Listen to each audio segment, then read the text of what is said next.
Mahal ang magmahal, kaya kung ikaw ang papipiliin ngayong Valentine's Day, alin ang mas gusto mong matanggap? Bigas o bulaklak? Pareho naman daw mahal yan.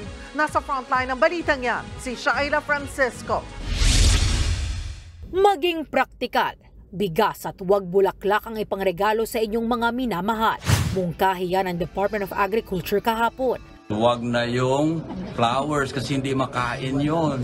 Matinik pati kasi ang rusas ay matinik pero matamis ang bigas. Ang ilang nakausap ng News 5, tumaas ang kilay sa pahayag ng DA na bigas na lang ang pang-Valentine's gift. Hindi afford magbigay ng bigas, sa mahal ng bigas ngayon. Nalang concern sila sa ano yan, sa bigas, no? Dapat pababain nila, abot kaya. Habang ang ilan, wala raw problema riyan. Worth it po siya kasi ngayon nga pagkain, tapos mas mabubusog ka kaysa yung sa love. Sa mahal ng bigas ngayon, mama, so okay, bigas na lang po. Sa ngayon, naglalaro pa rin sa 49 hanggang 56 pesos ang presyo ng kada kilo ng bigas sa ilang pamilihan. Iprinotesta yan ng ilang rice group sa Maynila kanina.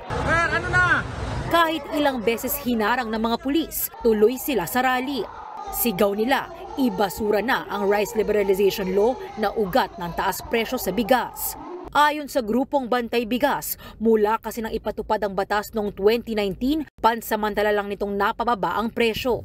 Kailanman ay hindi bababa ang presyo ng bigas dahil dun sa nakatali na ang presyo ng bigas sa world market. Kahit meron tayong ani, yung ani na yan ay hawak naman ng mga pribado. Bukod sa consumers, hirap na rin daw ang mga magsasaka. Eksaktong 5 taon ngayon mula lang maisabatas ang rice liberalization law kung saan wala ng limit sa pag-aangkat ng bigas. Pero kapalit niyan, lahat ng taripa mula sa imported rice mapupunta bilang tulong sa magsasaka. Pero ayon sa mga rice groups, hindi rin naging epektibo yan at hindi naging sapat para sa mga rice farmers. Dahil sa rice tarification o liberalization law, nasa 10 bilyong piso ang inilalaang pondo mula sa taripa o buwis. Para ito sa pagbili ng makinarya, binhi at patraining sa mga magsasaka. Ang sobrang pondo, iaabot bilang cash aid.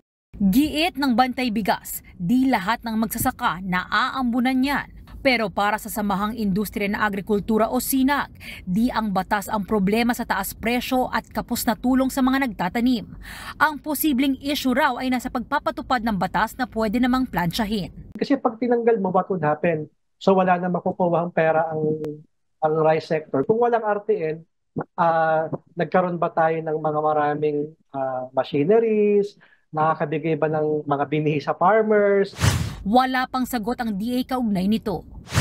Nagbabalita mula sa Frontline, Shaila Francisco, News 5. Mga kapatid, Lucy Cruz Valdez po, maging maalam at may pakialam sa mga napapanahong balita sa bansa.